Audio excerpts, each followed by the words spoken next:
nagtataka nga ako kung bakit ang karamihan ng mga Chinese na nagpunta rito may pera eh. Oo, samantalang doon sa China, Madam Speaker, naghihirap po ang mga tao doon.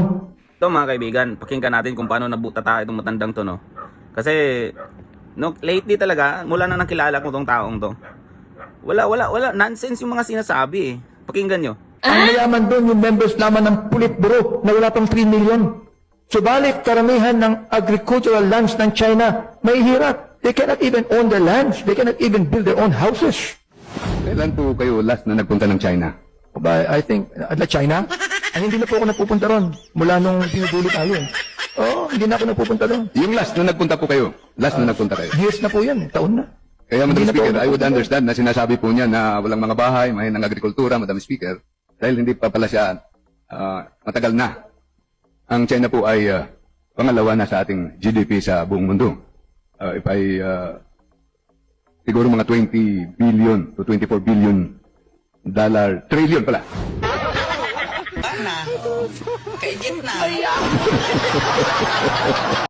Burn! Sunog yung matanda, mga kaibigan. Alam nyo, itong si Benny Abante, kailan ba kayo nakarinig na may sense ang sinasabi nito? Lahat na ang sinasabi nito, nonsense eh. No, tulad nito, parang walang kinatandaan, matandang to. Tulad nito, sinasabi niya, ang hirap sa China.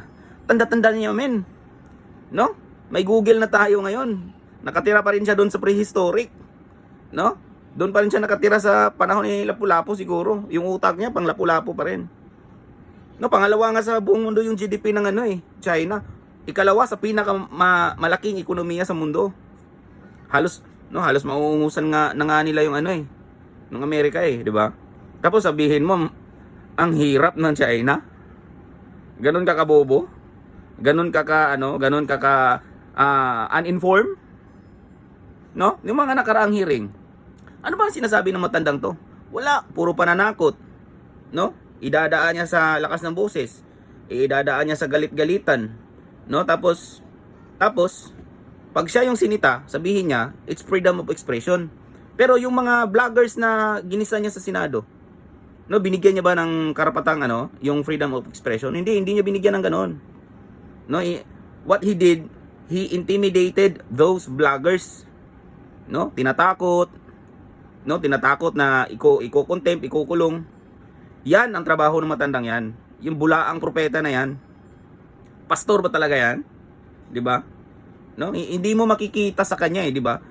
Kung siya makapagsalita ng about sa salita ng Diyos, akala mo napakabanal. No, pero hindi mo makikita sa kilos niya, sa pamumuhay niya. Hindi mo makikita si Jesucristo sa pamumuhay niya. Yan yung mga bulaang pastor. No? Yung mga bulaang pastor tulad ni Kibuloy. Wala, pare-pareha sila niyan. Ginagamit ang salita ng Diyos, no, para payamanin ang sarili, para sa sariling interes. No? Pag namatay tayong lahat, no? Magpustahan tayo doon. Sa impyerno mo makikita yung matandang yan. No? Hindi mo makikita si Jesucristo sa buhay niya